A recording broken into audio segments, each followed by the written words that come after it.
Kaixo, ariketa honetan, egingo dugu ariketa bat, batzen dituela higidura zuzen uniformea eta higidura zuzen uniformeki azeleratua. Esaten digute bi objektu dauzkagula, puntu berdinetik ateratzen direnak, lehenengoari buruz esaten digu alde batetik abiadura konstantarekin mugituko dela, hau da, higidura zuzen uniformea, eta 200 metrotan 200 metro egite dituela 4 segundutan. Hemetik erraz lor dezakegu zein den bera abiadura. Eta bestea, esaten digu azelerazio bat daukala, beraz, ja badakigu izango dela higidura zuzen uniformeki azeleratua, eta esaten digu pausagunetik irtetzen dela, hau da, bera hasierako abiadura 0 izango dela. Eta hortik aurrera, egingo dizkigute galdera ezberdinak.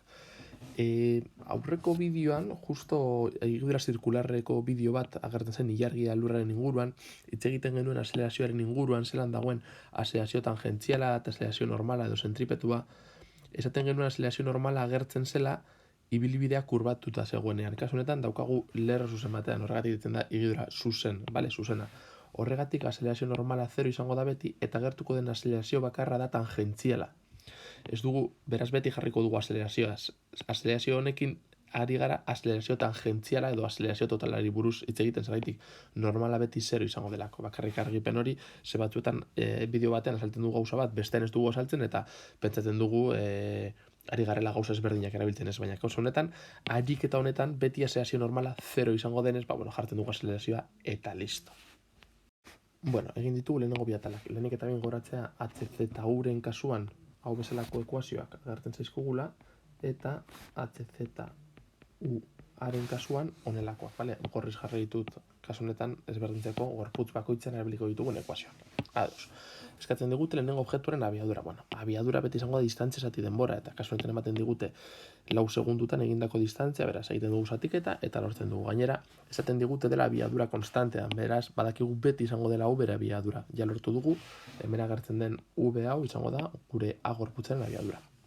Bestetik esaten digu, zenbat denbora behar du bigarren objektuak, B objektuak, lehenengoaren abiadura lortzeko. Hauek dira gure bigarren objektuan erabiliko ditugun ekuazioak.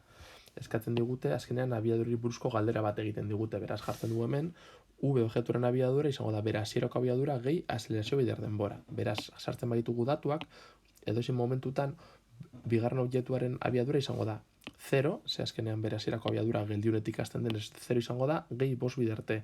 5 hau da, ariketak esaten digun azelerazioa.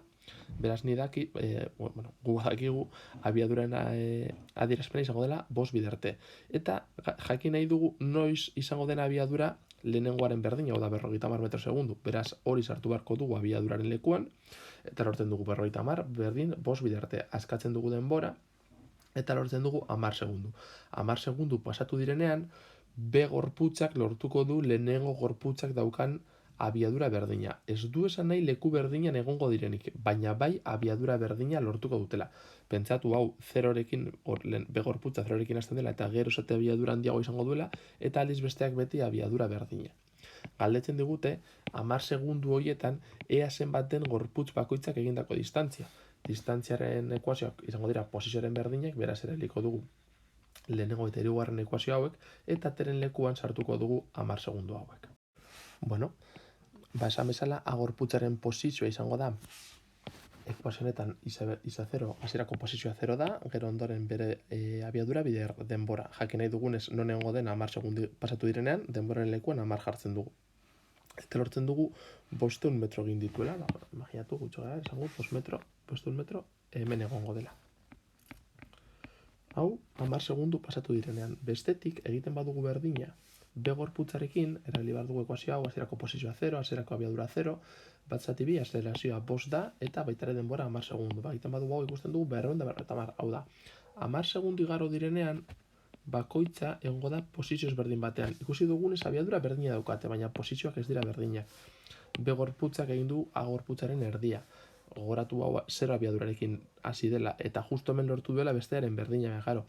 Tarte honetan abiadurak beti txikiagoak izan direnez, egindako distantzia txikiago izango da. Hemetik aurrera abiadura honena baina handiago izango da, beraz, geroz eta distantzia gutxiagora egongo da, eta momentu batean B gorputzak A gorputza harrapatuko du.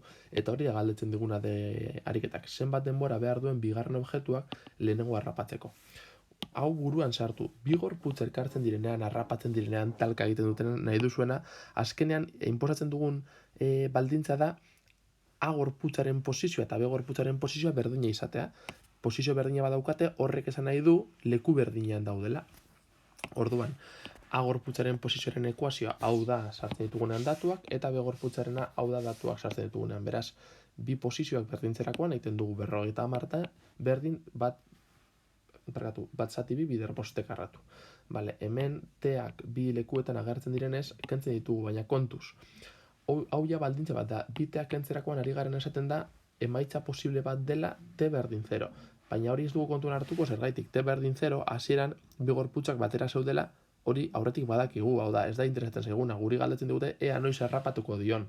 Baina hemen matematikoki ateratzen den emaitza hau koherentzia osoa dauka. Hasieran biak bere posizio berdina delako. Vale, baina beste emaitza interesatzen zaiguna, da hemetik eskatzen duguna, eta T 20 segundu. Hau da, 20 segundu igaro direnean, bi gorputzak egongo dira posizio berdinean, eta ja B gorputzak izango du A gorputza, baina ez zera abiadura handiagoa, eta hortik aurrera B gorputzak aurreratzen du A gorputza, eta ja ez dira berriz ere elkartuko inoiz ere ez.